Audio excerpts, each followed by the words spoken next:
Bibliophiles of the internet, my name's Adriana, and today I'm here to bring you my February wrap-up. As you know, February is Black History Month in the US, and I took part in Black-a-thon and Tome Topple, so I have a lot of books by Black authors to discuss. First up is Get a Life, Chloe Brown by Talia Hibbert. This is an Own Voices romance about Chloe Brown, a fat black British computer geek with fibromyalgia who recently had a near-death experience which inspired her to create this Get a Life list. It's full of all the experiences she's actively stopped herself from having, and since one of those things is to ride a motorcycle and her attractive flat superintendent happens to be a motorcyclist, she decides that she needs his help to complete it. Content warnings for recovering from an abusive relationship, mild descriptions of trauma, and descriptions of chronic pain and severe physical symptoms relating to fibromyalgia. This is the romance we deserve. It's the romance we need. In a world where desirability is often very narrowly defined, we deserve to see characters who are celebrated and understood for their differences. Obviously, I can't personally speak to the representation of disability and chronic pain, but I think it was written very well, very thoughtfully, and I appreciate how it's something the characters often have to take into account. If Red wants to take Chloe on a date, he has to think about what might cause her discomfort and find ways to either minimize or eliminate those things. I also appreciate that the story is very much about two people trying to work their way back towards happiness. Chloe is recovering from toxic friendships, people who didn't take her disability seriously and left her behind when they decided she was quote-unquote high maintenance. That's made her really insecure, which means sometimes she preemptively hurts other people to get ahead of conflict, and Red is actually recovering from an abusive relationship with his ex. It's also great to see a story acknowledging that anyone can experience abuse and how abuse victims rationalize away and internalize abuse in so many ways. I think they're both working through those things together in a healthy way and staying conscious of the other person's baggage as much as they possibly can. This is definitely a sweet and funny romance, but I do have to say some of the word choices for the steamy scenes didn't quite match up with my taste, but I was still swept away by the story and I gave it a solid 4 stars. Then I listened to How We Fight for Our Lives by Saeed Jones, read by the author himself. This is Saeed Jones' memoir about coming of age as a queer black man in the South and how he fought to carve out a space for himself in his family, in academia, in his field of work, and through countless other experiences. It's a true examination of queerness that exists at the crossroads of religion, sexuality, race, and loss. Content warnings for use of the N-word and other racial and homophobic slurs, homophobia, exploration of parental death, depictions of sexual abuse, and physical assault. This memoir is raw and powerful. It's a stunning exploration of how queer youth of color mangle themselves trying to fit society's expectations, if only to survive, and the insurmountable pain stemming from that disconnect. It fractures out and touches every part of our lives, and I think Saeed Jones beautifully guides the reader through that tumultuous experience of self-discovery right up until the breaking point. It's especially difficult for someone like Saeed Jones growing up in the wake of the AIDS crisis and feeling like to be black and gay was a surefire death sentence. For Jones, growing up meant denying himself at every turn because of his family, their religion, because of the way queerness is messaged in society, and when he finally realized his truth, he overcompensated to make up for those lost years. I think that's a pretty common experience for queer folks, and I really responded to how he explores navigating sexuality and desire as a way to feel powerful and valid, and how easy it is to conflate that kind of performativity with this urge to quantify your queerness. To me, this memoir is very much about how trauma and history are weapons that never truly go blunt, and how the pain they cause reaches out across the years and generations, never going unfelt. I really don't have the words to do this memoir justice. It's a beautiful coupling of poetry and prose that emanates a tremendous amount of emotion, and it's definitely a 5-star book.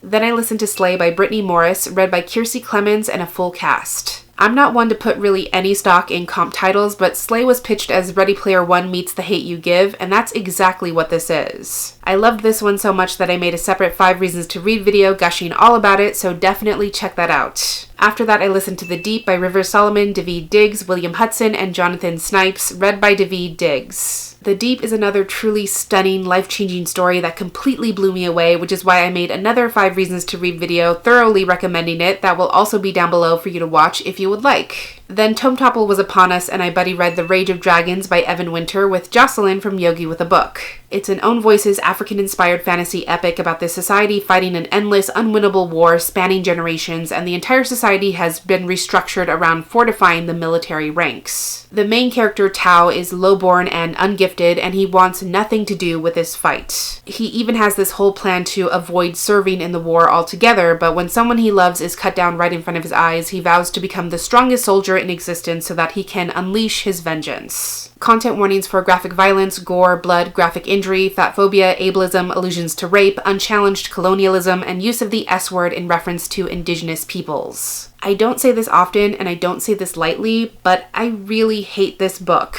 Not only is there a tedious amount of fight scenes and sparring scenes, not only is this a painfully male-centric, male-gaze, toxically masculine world, but Tao is the actual worst. His quote-unquote character development can be summed up by saying he's a dude bro gym rat whose sole concern is gains, and he becomes strong just because he decides to work really, really hard at it. Tao signs himself up for early morning drills and stays out late to push himself past his physical limits, giving himself no time to heal or recover, which apparently really works for him because he just wants it so much more badly than everyone else. The only women in the story serve as props to bolster the men's storylines, which are not that interesting in the first place, and anyone else who's not a basic, violent, straight, cis, able-bodied man does not exist. I'm just gonna zoom out here because there's nothing worthwhile to discuss in the details, but to have this race of people who are obviously African-based be inherently violent is not great. And then what they don't tell you on the dust jacket is that this endless war is against the indigenous peoples of the land who obviously have only taken up arms to fight off their colonizers, aka the characters at the forefront of this book.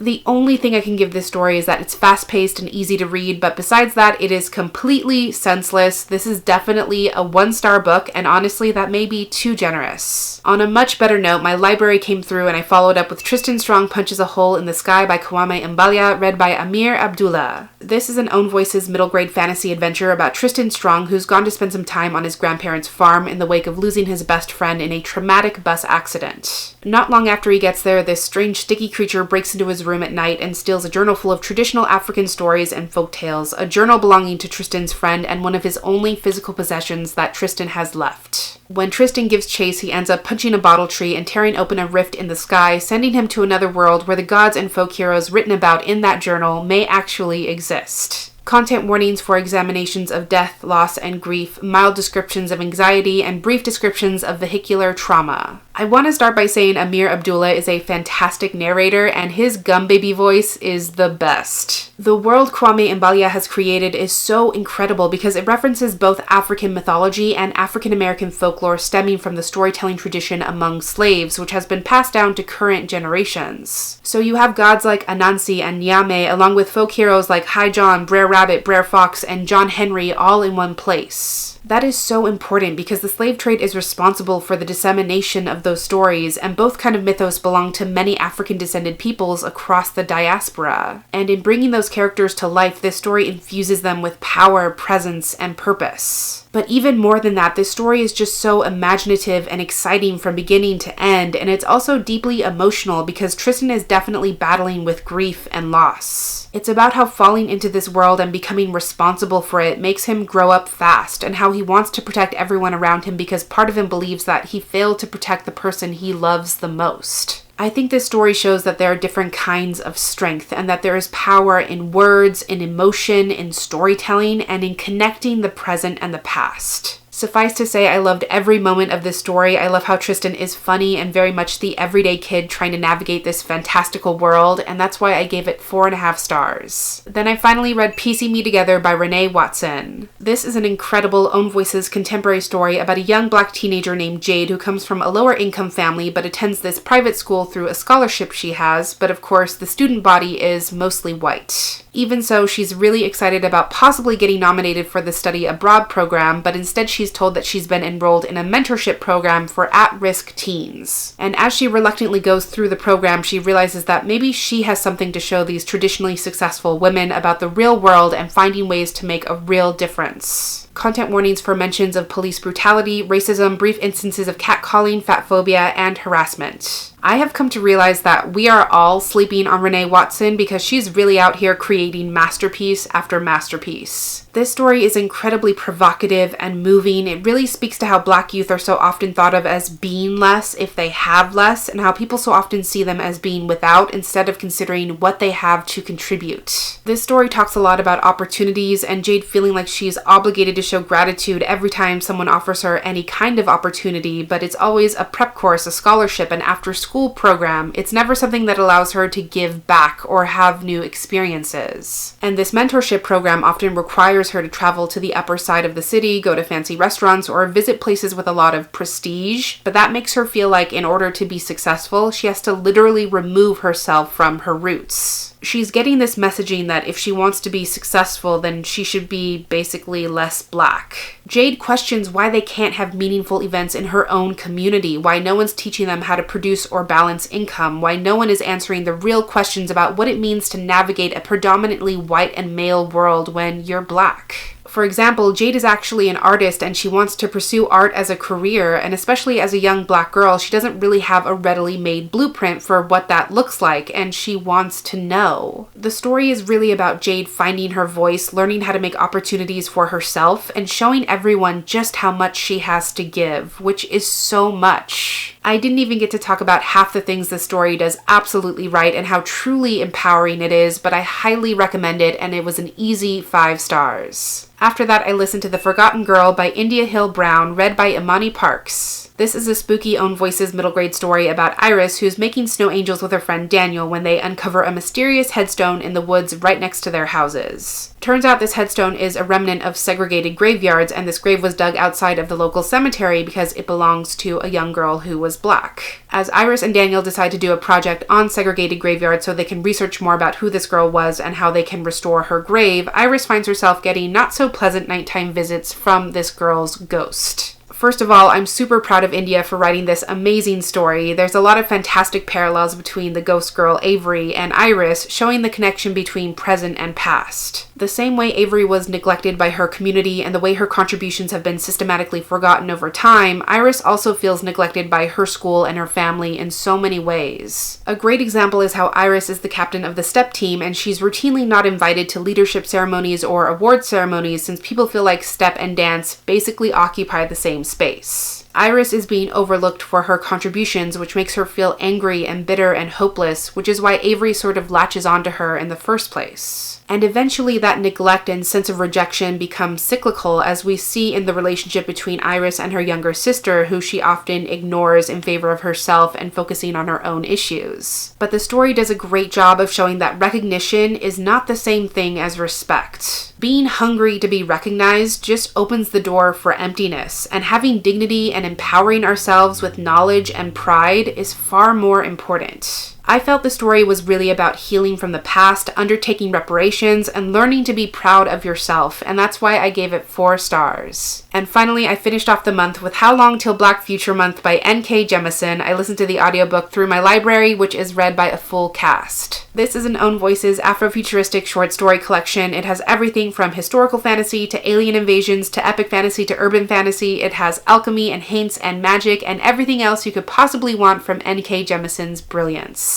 I think Jemisin does a great job of sustaining tension throughout each piece and really making you feel like each character has something to lose. There's a desperation to these characters. They're right on the edge of something extraordinary, whether it's something extraordinarily risky, horrifying, unimaginable, or downright dangerous. Each story focuses on people who feel trapped or backed into a corner in some way, but who can't afford to let that stop them from transcending those limits. They have to become something else, even if it's painful or means destroying themselves. And there was also at least one story set in each of her major series so far, even one foreshadowing her next book, which made my heart very, very happy. Obviously, I can't go into detail because each story is wildly different, but I was definitely blown away, and I gave this one 4.5 stars. So there you have it. Those are all the books I read in the month of February. I think it was another incredible reading month, and I would love to hear from you in the comments if you've read any of these books yourself, or let me know what is something you're excited to read in March. But that's everything I had for this wrap up today. Thank you so much for watching this video. I really hope that you enjoyed it, and I'll catch you on the flip side of the page.